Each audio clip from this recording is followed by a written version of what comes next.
Hello students. पिछले video में हम लोगों ने डिस्कस किया था force and laws of motion का कुछ टॉपिक, जैसे कि अगर हम लोग बात करें फोर्स क्या होता है, उसका क्लासिफिकेशन, इनर्शिया का टाइप, मोमेंटम, उसके बाद में लॉज ऑफ मोशन यानी न्यूटन्स लॉज ऑफ मोशन। इस वीडियो लेक्चर में हम लोग डिस्कस करेंगे कंजर्वेशन ऑफ मोमेंटम को। ये कंजर्वेशन ऑफ मोमेंटम का मतलब क्या है, इस कंजर्वेशन का मतलब क्या होता है, और इससे रिलेटेड हम लोग क्या करेंगे, एक लॉ पढ़ेंगे, laws of conservation of momentum. तो चलिए हम लोग शुरू करते हैं इस लेक्चर को। इस लेक्चर को शुरू करने से पहले हम लोग सबसे पहले जानते हैं इस कंजर्वेशन का मतलब क्या होता है। ये जो कंजर्वेशन है, इस कंजर्वेशन का मतलब क्या होता है। कंजर्वेशन का मतलब होता है नो चेंज, नो चेंज यानी कोई चेंज नहीं होगा। अगर कोई सिस्टम है, उस सिस्टम में अगर कोई कंजर्वेशन है तो उस कंजर्वेशन का मतलब कि नो चेंज। अगर इस कंजर्वेशन में हम लोग मोमेंटम लगाते हैं, मतलब कि नो चेंज क्या चीज़ का, मोमेंटम का, यानी इसका मतलब क्या हो जाएगा, does not change in momentum. Momentum यानी जो कंजर्वेशन ऑफ मोमेंटम का मतलब है कि मोमेंटम में कोई चेंज नहीं होगा, मतलब momentum remains constant. Momentum remains constant, कि सिस्टम का मोमेंटम क्या होगा, कांस्टेंट होगा। कंजर्वेशन ऑफ मोमेंटम का मोस्टली यूज जो होता है वो कहाँ पे हम लोग यूज करते हैं, डिस्क्राइब करने के लिए कोलिजन बिटवीन टू ऑब्जेक्ट, यानी दो ऑब्जेक्ट के बीच में कोलिजन हो रहा है, टकराव हो रहा है, उस टकराव के मोमेंटम को डिस्क्राइब करने के लिए हम लोग क्या यूज करते हैं, कंजर्वेशन ऑफ मोमेंटम यूज करते हैं। कुछ इंपॉर्टेंट पॉइंट है जिसको आपको याद करना है इस कंजर्वेशन ऑफ मोमेंटम में। पहला point, the conservation of momentum is only applicable to an isolated system of an object. ये जो कंजर्वेशन ऑफ मोमेंटम है केवल और केवल आइसोलेटेड सिस्टम के लिए ही अप्लीकेबल है।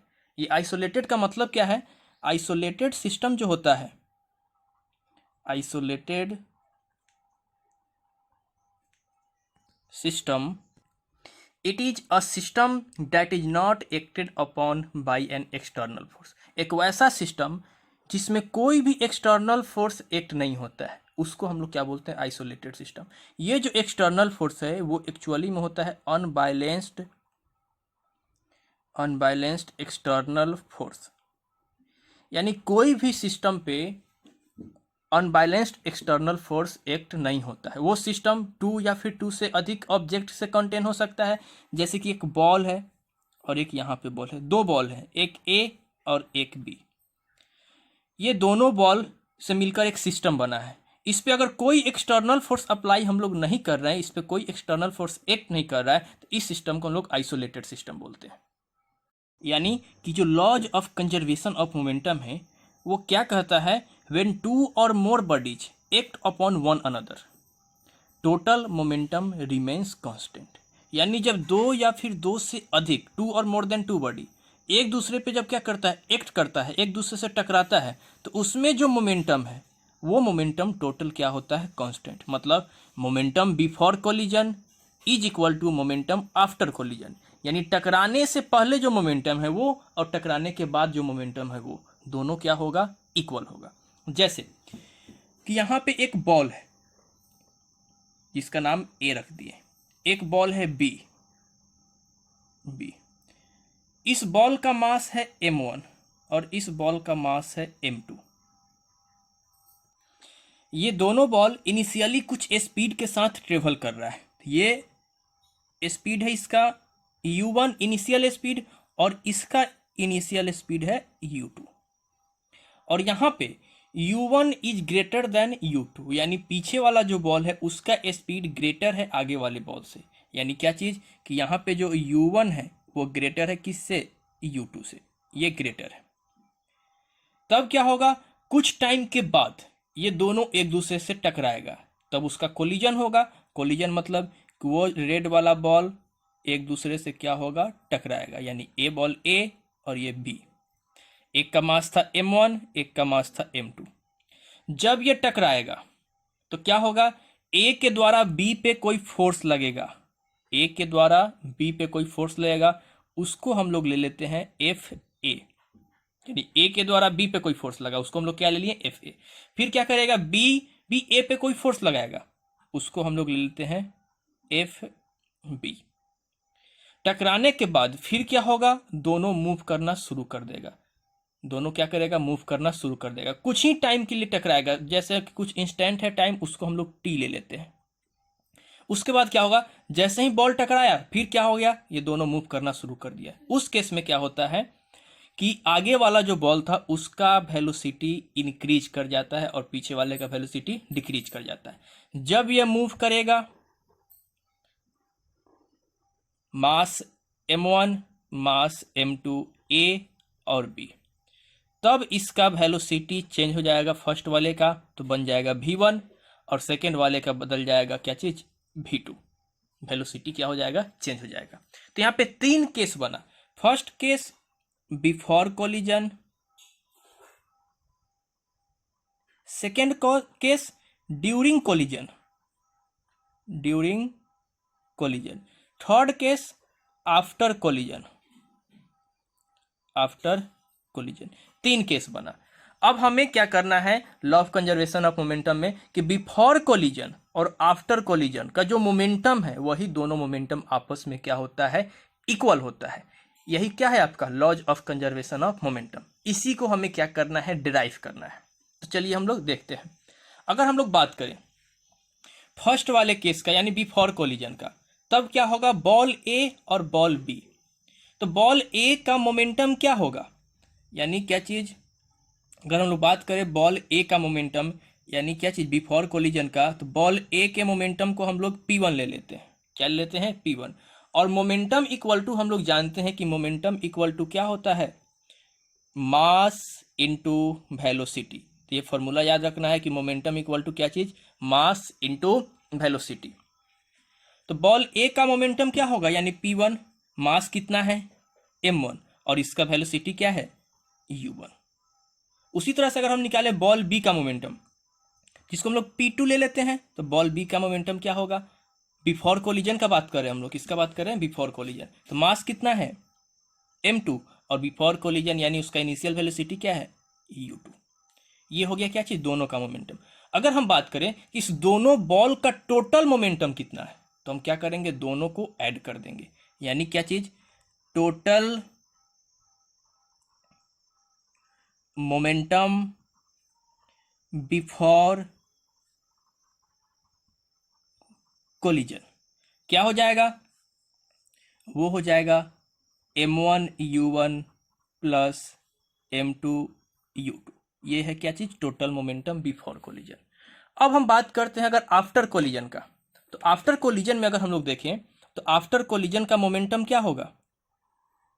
अगर आफ्टर कोलिजन का बात करें तो फर्स्ट ऑब्जेक्ट का मोमेंटम क्या होगा, मास कितना है m1 और वेलोसिटी क्या है v1। सेकेंड वाले बॉल का मोमेंटम क्या होगा, यानी कि p2 इक्वल टू मास कितना है m2 और वेलोसिटी कितना है v2। तो क्या हो गया, फर्स्ट का m1 v1 दूसरे का m2 v2।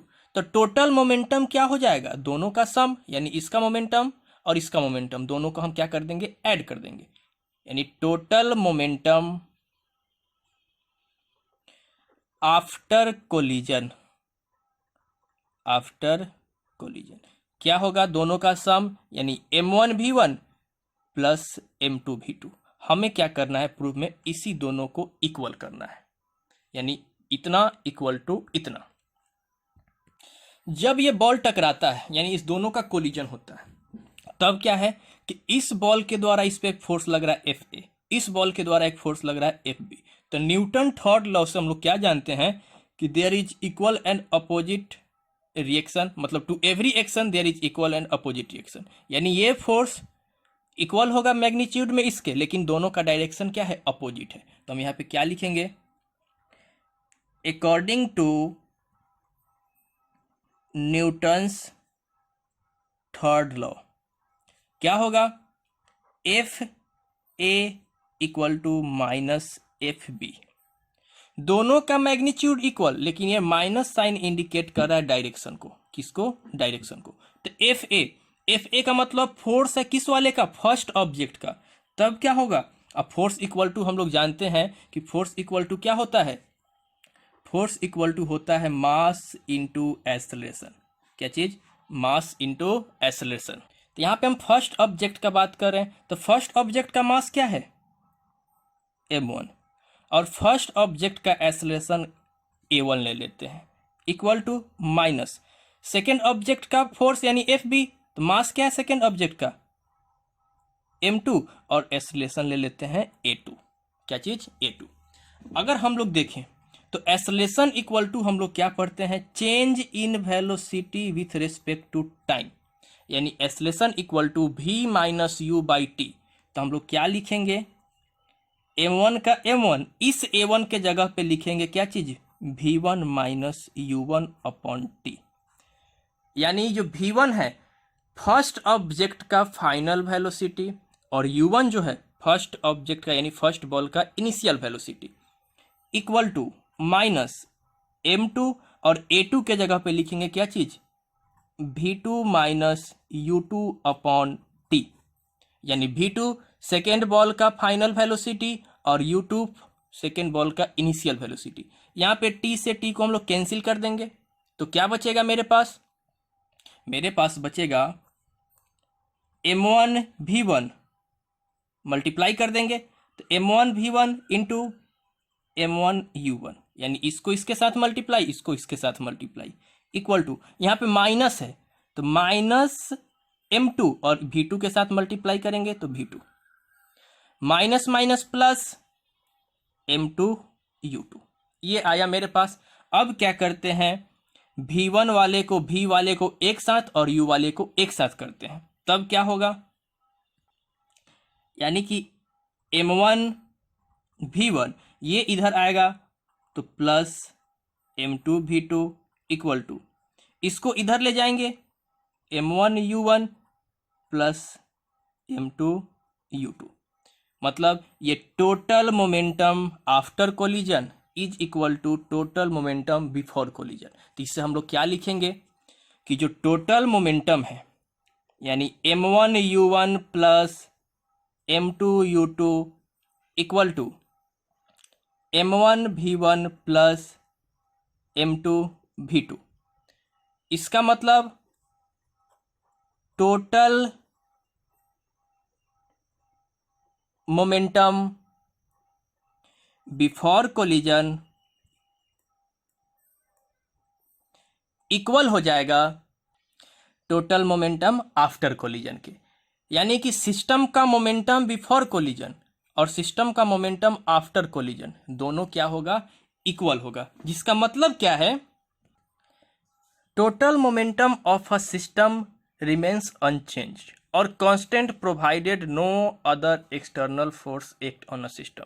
यानी सिस्टम का टोटल मोमेंटम क्या होगा? अनचेंज रहेगा, मतलब कांस्टेंट रहेगा। क्यों कांस्टेंट रहेगा? क्योंकि momentum before collision is equal to total momentum before और आफ्टर आपस में इक्वल होता है। Total momentum of a system remains unchanged और constant provided no other external force act on a system. यानी कि टोटल मोमेंटम किसी भी सिस्टम का क्या होगा? अनचेंज होगा और क्या रहेगा? कांस्टेंट। उस पर अगर हम कोई एक्सटर्नल फोर्स प्रोवाइड नहीं कर रहे हैं तब। तो ये क्या था आपका? Laws of conservation of momentum, जिसका मतलब क्या है कि momentum can neither be created nor be destroyed, it remains conserve. ठीक है, मतलब टोटल सिस्टम का मोमेंटम ना ही हम क्रिएट करेंगे और ना ही डिस्ट्रॉयड करेंगे। करेंगे क्या? सिर्फ ट्रांसफ़र कर सकते हैं। बिफोर का ट्रांसफ़र हो जाएगा क्या चीज़? आफ्टर में। तो यहाँ पे टोटल मोमेंटम क्या रहेगा? कंजर्व्ड रहेगा।